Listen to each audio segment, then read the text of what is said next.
Welcome back to another video on the budget build RSX. So I'm going to be going over a pretty common issue that not a lot of people talk about. It's basically the same for all the K20s, the SIs, the EP3s, any Honda K20 motor. This is a very common issue that not a lot of people talk about. Basically, when you're leaking oil, it could be a number of things.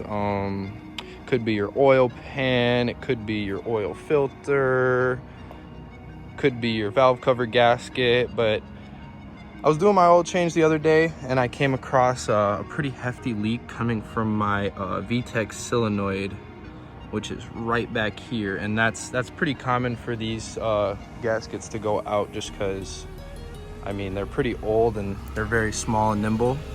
So I did actually go ahead and pick up a new gasket from my local auto store. Here's the part number if you want to go pick one up yourself. They're super cheap, and this is a super easy job to do. And so this is going to be a relatively basic job to do. You're just going to be unplugging these two wires up here at the top, this one and this one.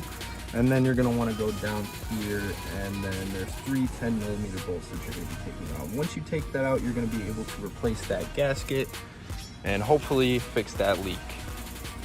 Once you get those three bolts off, you'll be able to just take off the variable timing solenoid, aka the VTEC solenoid.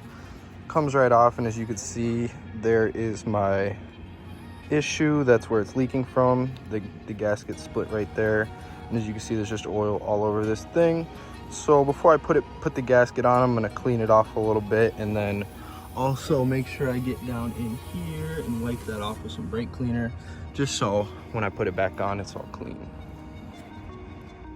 So I would definitely recommend, if you have a high mileage K20, that you change this every so often. As you can see, this thing is absolutely filthy. Not only is this going to fix my leak, it's also going to allow my VTEC to run a lot more smooth and just allow my motor to run a lot more sound in general. So we got the new one on there.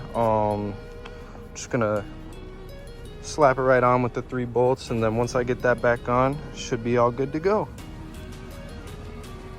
So for the torque specs, you want to use about 7 foot-pounds of torque. That way you're not over tightening those small bolts and you're not stripping that in there. Definitely don't want to strip any bolts that you're putting into your motor, so I definitely recommend using a torque wrench. So once we got that all buttoned down and good to go, we're going to want to start the car and let it run for a second, just to check underneath to see if there's any other leaks or anything else causing the leak. If you are still experiencing oil leaks, could be one of the three things that I mentioned at the beginning of the video. And if you did find this video helpful at all, feel free to drop a like, comment, and subscribe. And stay tuned for more DC5 budget build videos.